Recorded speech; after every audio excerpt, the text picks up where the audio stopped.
Ravi Sagar Prajapati BC ఐక్య వేదిక కావలి నియోజకవర్గ కన్వీనర్గా పనిచేస్తున్నాను.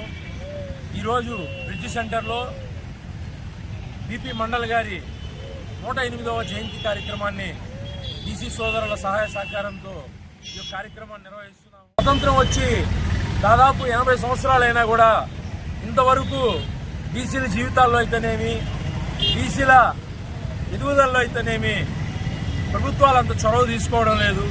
అలా చొరవ తీసుకోకపోవడం వల్ల బీసీలు అన్ని రంగాల్లో వెనకబడి ఉన్నారు. బీసీలని ముందుకు తీసుకొచ్చే విధంగా బీపీ మండల్ గారు మండల్ కమిషన్ ద్వారా రికమెండేషన్స్ ఆనాటి గవర్నమెంట్కి చేసి పక్కన పెట్టి తప్పుదోవ పట్టించే విధంగా రకరకాల మార్గంగా వాళ్ళు ఎంచుకున్నారు. ఏది ఏమైనా కూడా బీసీల్లో ఐక్యత అనే దానికోసం మేము పోరాడతాం, నిరంతరం కూడా కృషి చేస్తాం, కలిసి పనిచేసి రాజ్యాధికారాన్ని సాధిస్తామని చెప్పి ఈ సందర్భంగా తెలియజేస్తున్నాం. ఈ కార్యక్రమానికి ఇచ్చేసినటువంటి బీసీ సోదరులకు, బహుజన సోదరులందరికీ కూడా నా ప్రత్యేకమైన ధన్యవాదాలు తెలియజేస్తున్నాను.